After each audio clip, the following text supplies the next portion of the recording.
বান্ধবী, এটি কি করেছো? তোর জন্য একটা গিফট আনছি। এমনি বসে আছি, তোর জন্য একটা গিফট আছে। আমার বান্ধবী এত বড় গিফট দিল, আমি 5 টাকার একটা চকলেট দিলাম। গরিব ফকিনের বাচ্চা আমাকে কম দামে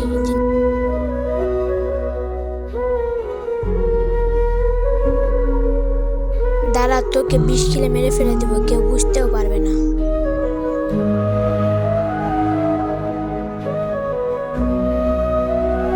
ধর নে, পানি খা।